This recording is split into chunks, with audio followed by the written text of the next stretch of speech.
प्रतिपक्ष दल नेपाली कांग्रेस आफ्नो केन्द्रीय समितिको बैठक सकेर अब चाहिँ एउटा राष्ट्रिय जागरण अभियान अन्तर्गत जुटेको छ। जागरण अभियान सुरु हुँदैछ। दोस्रो चरणको जागरण अभियान बिपी कोइरालाको जन्म जयन्तीको दिन भव्य रूपमा सुरु हुने यो जागरण अभियानको सन्देश के हो? पहिलो हैन, अनि दोस्रो चाहिँ हैन ठिक छ। दोस्रो कुरा चाहिँ अब कांग्रेस फेरि सडकमा जाने भनेको छ। अहिले महँगी विभिन्न किसिमको चाहिँ अब वाइड बडी खरिद प्रकरण भएको भ्रष्टाचार, ललिता निवासका प्रकरण लगायत सबै विषयमा अब कांग्रेस सशक्त रूपमा सडकमा जाने भएको छ। अहिलेको अवस्थामा कांग्रेस किन राखेको लागि सडकमा? पहिलो कुरा। दोस्रो कुरा चाहिँ अहिलेको जुन भ्रष्टाचार एकदम मारोको रूपमा देखेको छ। जताततै तिनै तहको सरकार भ्रष्टाचार भएको प्रमाणहरू बाहिर आउन थालेको छ। कारबाही भएको छैन, प्रभावकारिता र अन्तर्राष्ट्रिय सहयोग र समर्थन यो सरकारलाई किन कम हो? अहिले यो वर्ष मात्रै 25% लगानी कम भएको छ। किन घट्यो लगानी? के कारणले घट्यो? किनभने तपाईँ अर्थमन्त्री परराष्ट्रमन्त्री भइसकेको नेपाली कांग्रेसको एउटा शीर्ष व्यक्तित्व डाक्टर रामशरण मान्छे।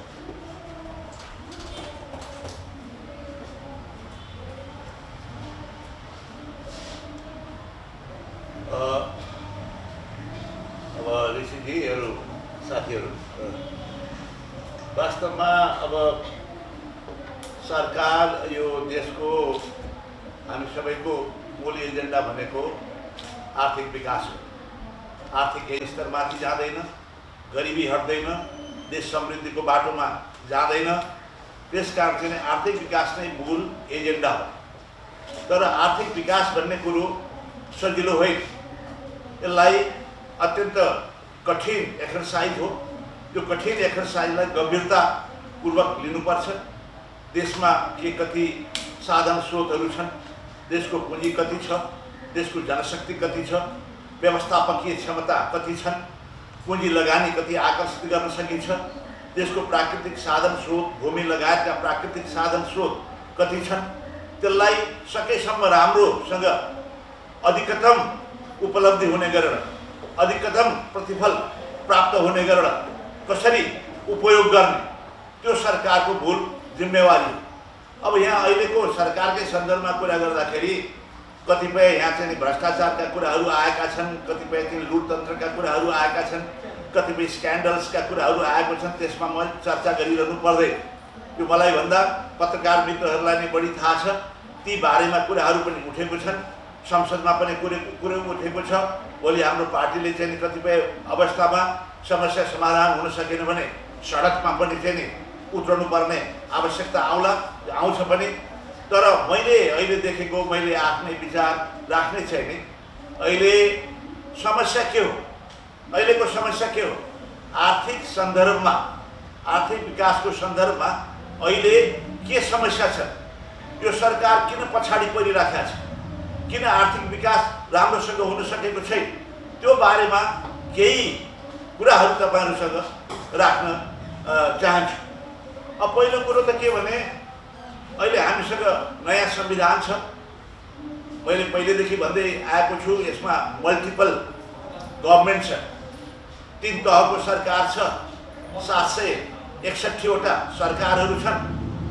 अब यिनीहरूकै बिचमा अधिकारको चाहिँ जो विभाजन भएको छ, संविधानले भएको छ, त्यो अधिकारको विभाजन, संविधानले दिएको अधिकारको विभाजन राम्रोसँग प्रष्ट भइसकेको छैन।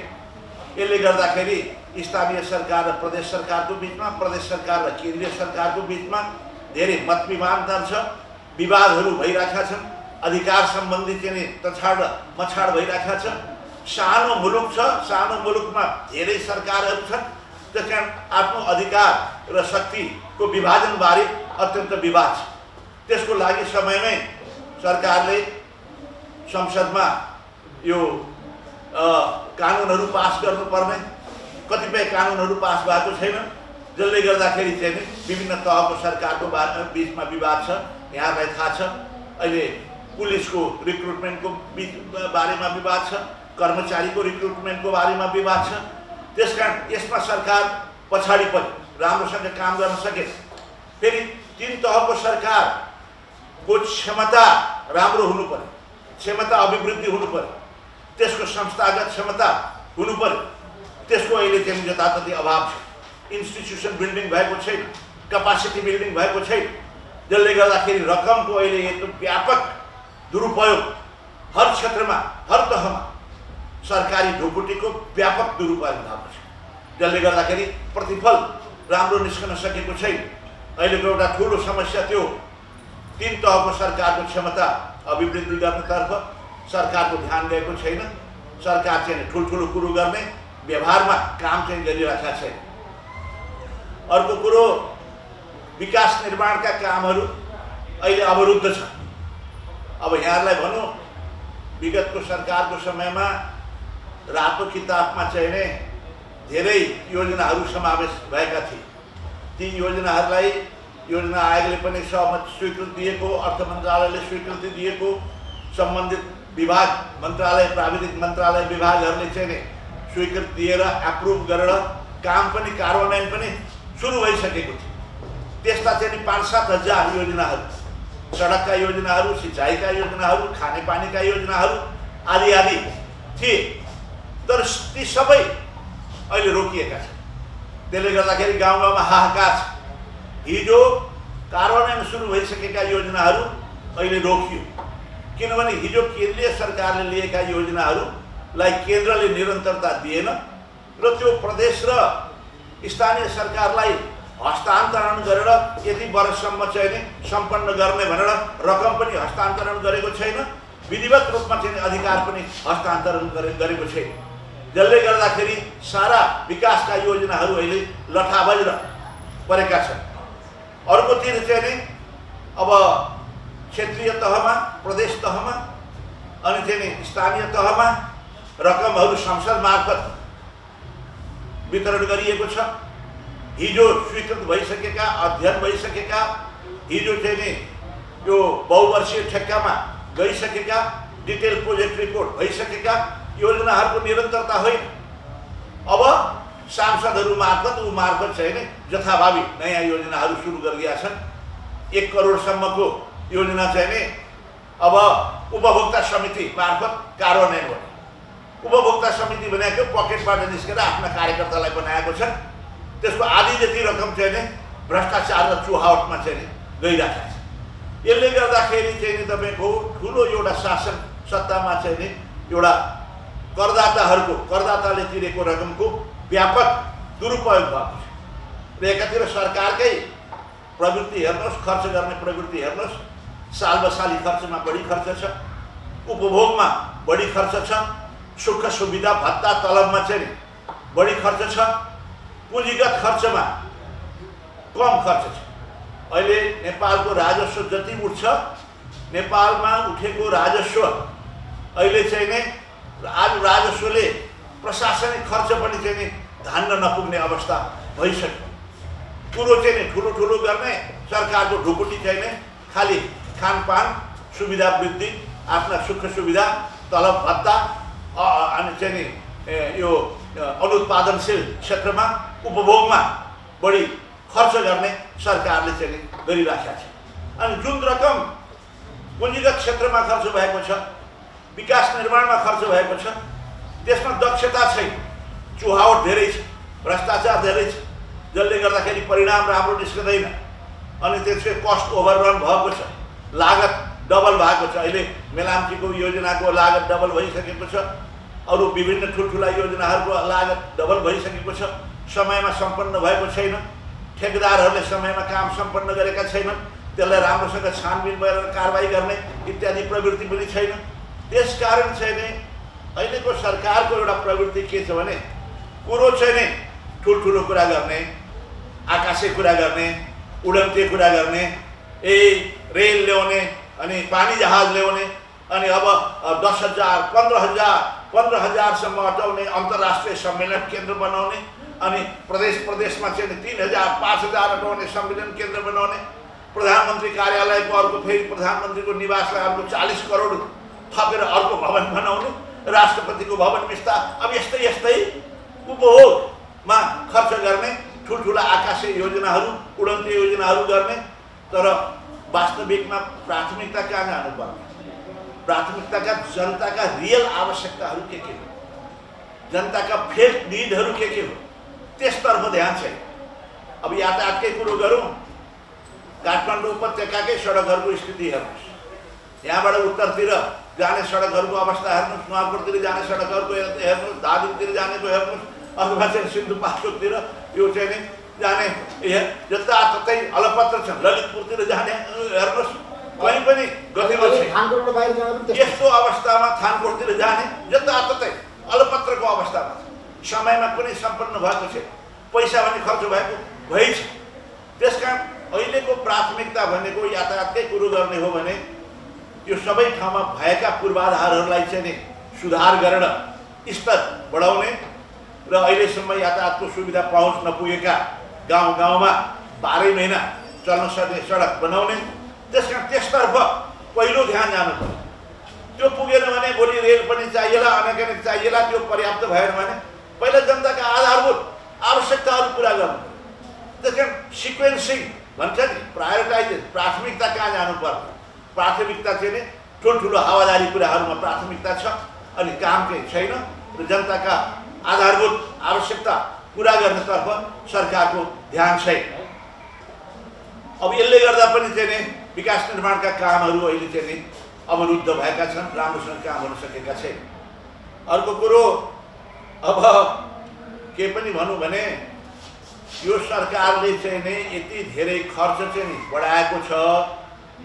अब त्यो खर्च धेरै उपभोगमा खर्च भइरहेको छ र राष्ट्रिय ऋण पनि चाहिँ नि बढाइरहेको छ। अहिले यो वर्ष मात्रै तपाईको 500 अरबको रुपियाँको राष्ट्रिय ऋण बढाउने अहिलेको बजेट, यो आर्थिक वर्षमा 1500 अरब चान्चुनको बजेट छ, केन्द्रीय बजेट। त्यसमा 500 अरब जति ऋणबाट ल्याउने, 200 अरब आन्तरिक ऋणबाट, करिब 300 अरब बाह्य ऋणबाट। त्यो कुल घाँस त उत्पादनको चाहिँ नि 14% भन्दा बढी आन्तरिक ऋणबाट, कुल बजेटको झन्डै 1/3 कुल घाँस उत्पादनको 14% भन्दा बढी रकम एकै वर्षमा ऋण बढाएर चाहिँ राष्ट्रिय ऋण बढाएर ल्याउने सरकारको चाहिँ नीति छ। यसले भावी सन्ततिलाई चाहिँ ऋणको बोझ बढाउँदै जान्छ। त्यो ऋणको बोझले चाहिँ नि उत्पादन बढाउने, देशको आम्दानी बढाउने, क्षमता बढाउने भयो भने त एउटा कुरा हुन्थ्यो, तर चाहिँ त्यो धेरै उपभोग र फजुल खर्चमा बढी खर्च भइरहेको छ। अब यहाँलाई अर्को तथ्याङ्क म के भन्छु भने हेर्नुहोस्, पञ्चायत व्यवस्थाको अन्तिम वर्षतिर सुरुमा 2046 सालको वरिपरि नेपालको कुल घाँस उत्पादनको 60% भन्दा बढी ऋण थियो, राष्ट्रिय ऋण थियो। त्यसलाई हामी सरकारमा आएपछि विभिन्न प्रकारका नीतिहरू लिएर ऋणहरू घट्दै गए, आन्तरिक साधन, आन्तरिक स्रोतको परिचालन बढी भयो, राजस्व वृद्धि हुन थाल्यो, जसले गर्दाखेरि वैदेशिक ऋण र चाहिँ आन्तरिक ऋण घट्न थाल्यो। र मैले अर्थमन्त्री छोड्दाखेरि 4 वर्ष अगाडि कुल घाँस उत्पादनको 25% मात्रै कुल राष्ट्रिय ऋण थियो। 60%बाट चाहिँ 1946 ताका 2046-48 ताका त्यत्रो घटाउँदा हामीले 25% चाहिँ जिडिपीको 25%मा ल्याएका थियौँ। अहिले त्यो फेरि बढ्न थालेको छ। गएको 3 वर्षमा फेरि बढेर 30% पुग्यो र अहिलेको बजेट अनुसार नै चाहिँ तपाईँको यो कार्यान्वयन हुने हो भने एकै वर्षमा 14% चाहिँ जिडिपीको 14% चाहिँ नै तपाईँको राष्ट्रिय ऋण बढ्छ। यसले भविष्यको चाहिँ नै हाम्रा भावी सन्ततिलाई ऋणको बोझ मात्रै बढाउँदै गइरहेको छ। यसले गर्दाखेरि मैले देखेको समस्या, नेपालको अहिलेको समस्या भनेको नीति निर्धारणको बारेमा दीर्घकालीन सोच राख्ने, प्राथमिकताहरू स्पष्ट हुनुपर्ने त्यो अहिले छैन। अर्को कुरो, प्रशासनिक यो चाहिँ जो हाम्रो एउटा सुशासन हुनुपर्थ्यो, प्रशासकीय क्षमता अभिवृद्धि हुनुपर्थ्यो, त्यो बढाउनेतर्फ सरकारको ध्यान छैन। काम नगरिकन त विकास कहीँ पनि हुँदैन। काम गर्ने कल्चर बढाउनु पर्यो, उत्पादन बढाउने कल्चर बढाउनु पर्यो, उत्पादकत्व बढाउने कल्चर बढाउनु पर्यो। तर त्यो नभएर चाहिँ नि पार्टीकरण कसरी गर्ने, पार्टीको पछाडि हिँडेपछि कामै नगरे पनि चाहिँ फाइदा भइहाल्छ, किन काम गर्नु पर्यो? काम गर्ने कल्चर, उद्यमशीलताको कल्चर यस्तो अवस्थामा घट्छ। र भएका जे जति हाम्रा चाहिँ म्यान पावर छ, जे जति जनशक्ति देशमा छ, त्यसको राम्रो उपयोग भएको छैन। आफ्ना पार्टीका मान्छे छन् भने त्यसमा दक्षता नभए पनि चाहिँ एकदम की पोजिसनमा राखिदिने, दक्षता भएका मान्छेहरू, क्षमता भएका छन् भने आफ्नो पार्टीसँग नजिक छैनन् भने तिनलाई पन्छाउने। प्रशासनमा यसरी अत्यधिक राजनीतिकरण भएको छ, त्यसका कुशासन, यसैबाट कुशासन भएको छ। सबैले भन्ठाने छन् 5 वर्षसम्म त सरकारको म्यान्डेट लिएर आएको छ, राजनीतिक स्थिरता त भयो, राजनीतिक स्थिरता त आयो नि। हिजो अस्थिरता थियो, अब राजनीतिक स्थिरता आयो भनेर एउटा सकारात्मक कुरा देखाउन खोजिएको छ। म भन्छु 5 वर्षसम्मको म्यान्डेट त छ, तर सरकारको गतिविधि हेर्नुहोस्, प्रशासनिक अस्थिरता हेर्नुहोस्। 6 महिनामा सचिव बदलिएको छ। अब यहाँकै रिपोर्टमा मैले कतिपय ठाउँमा पढेको छु, गएको 2 वर्षमा 18 महिनामा 3 पल्ट 4 पटक सचिवहरू बदलिएका छन्, प्रशासकीय प्रमुखहरू बदलिएका छन्। भनेपछि काम भयो भएन भनेर कसलाई दोष दिने? त्यसकारण प्रशासनिक अस्तव्यस्तता, एउटा कुशासनको अवस्था देशमा छ।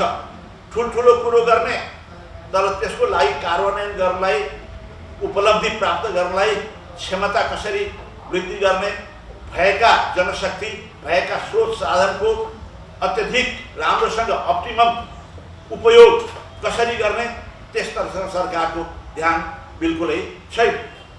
र अब अहिले एउटा कुरा के भनिराखेका छन्, 7% को वृद्धि भएको छ भनेर चाहिँ निश्चय नै गएको 3 वर्षमा सालाखाला 6% चान्चुलले चाहिँ आर्थिक वृद्धि भएको छ। यसपालि पनि 6% चान्चुलले भनिन्थ्यो अस्तिसम्म, अहिले 7% भनेर चाहिँ भनियो। अब कसरी भनियो मैले बुझ्न सकेका छैन। अब मैले सुन्दैछु सरकारले दबाब दिइराखेका छ तल चाहिँ 7% भन्दा बढीको आर्थिक वृद्धि गर्नुपर्छ भनेपछि कर्मचारीहरूलाई पनि अनावश्यक रूपले दबाब दिइराखेका छ। तथ्याङ्कहरू पनि चाहिँ अब बढाइ चढाइ गरिएको हो कि भन्ने आशंका पनि गर्न सकिन्छ। तर कुरो के भने गएको 3 वर्षमा आर्थिक वृद्धि दर 6-7% पनि चाहिँ 6% पनि नराम्रो होइन, राम्रै हो। त्यसको मूल कारण चाहिँ सरकारको कामका कारणले होइन। त्यो चाहिँ 2-3 वटा कारणले चाहिँ आर्थिक वृद्धि भयो। किनभने अब 3 वर्ष 4 वर्ष अगाडि 2 वर्ष देश अत्यन्त नराम्रो अवस्थामा पुग्यो। यहाँलाई थाहा छ, हाम्रो जो 2072 सालमा भूकम्प गयो, अनि त्यसपछि अर्को सालमा तुरुन्तै अब भारतीय पक्षबाट नाकाबन्दी भयो, जसले गर्दाखेरि चाहिँ आर्थिक वृद्धि दर एकदमै घट्यो। झन्डै नाकाबन्दी हुँदाखेरि त झन्डै 0को अवस्थामा पुग्यो।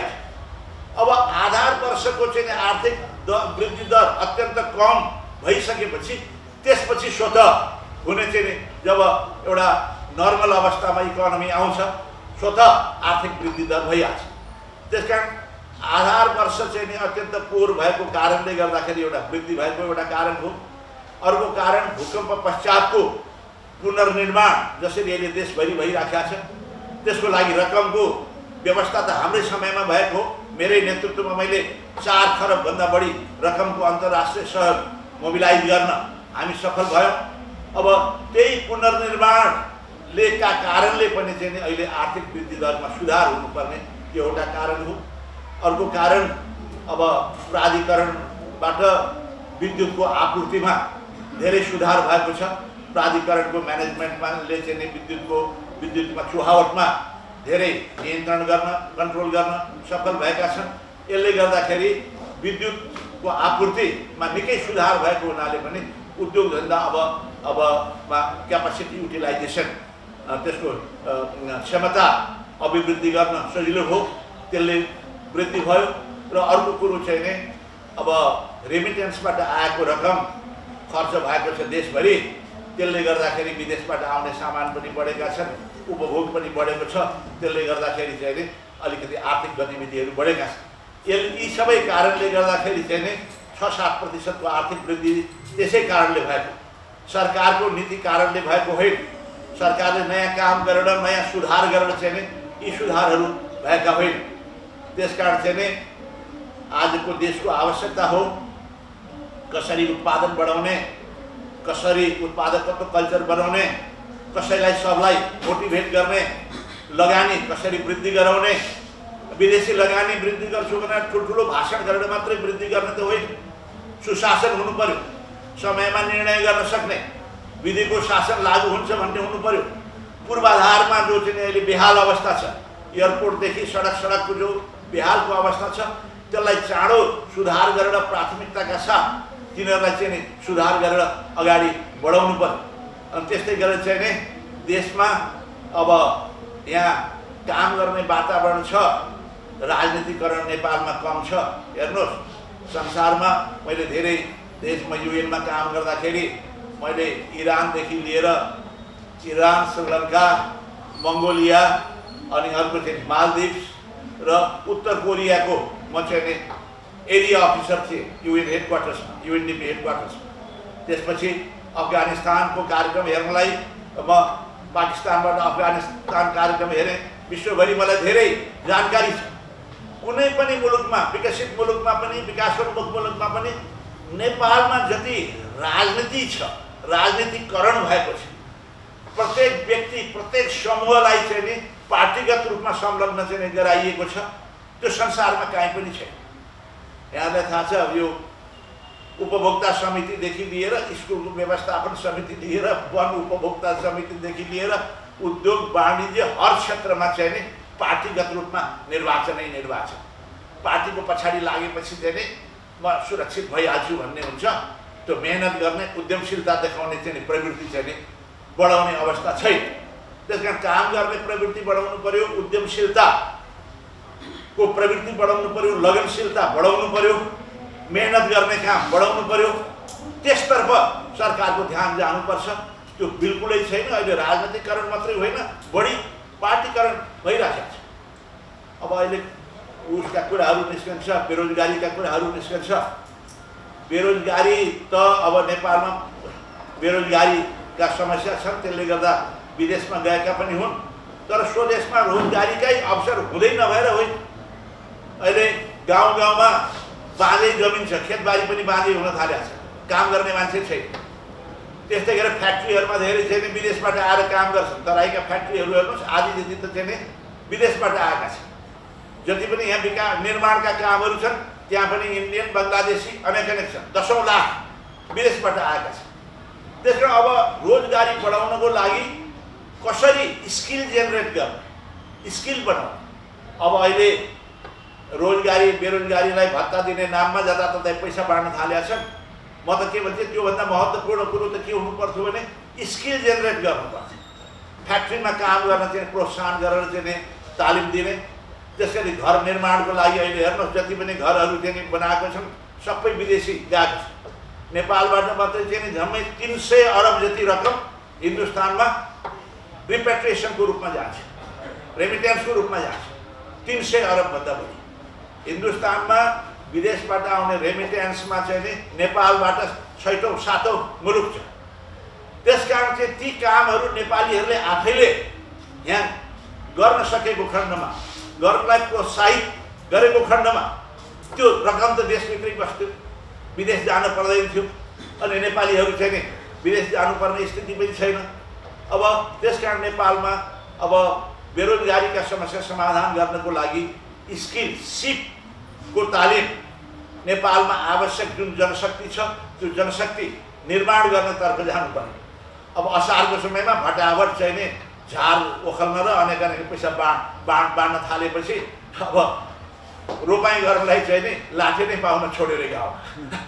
किनभने सरकारले पैसा बाँडिराखेको छ छैन, बेरोजगारीको नाममा दर्ता गरिहालेको छ, अनि झारसार ओखल्यो भने चाहिँ नि पैसा पाइहालिन्छ। किन भन्नु, यसपालि मैले धेरै गाउँबाट त्यो सुनेको छु। सरकारले चाहिँ यसरी पैसा बाँड्न थाले बेरोजगारीको नाममा, जसले गर्दाखेरि चाहिँ नि अब म्यान पावर, जनशक्ति नै, खेतीको लागि जनशक्तिको अभाव हुन थाल्यो भने। त्यसकारण काम गर्नलाई प्रोत्साहन गर्ने तर्फ चाहिँ नि देश अगाडि बढाउनुपर्छ। देशको समृद्धि विकासको बाटो त्यसैबाट अगाडि बढ्छ।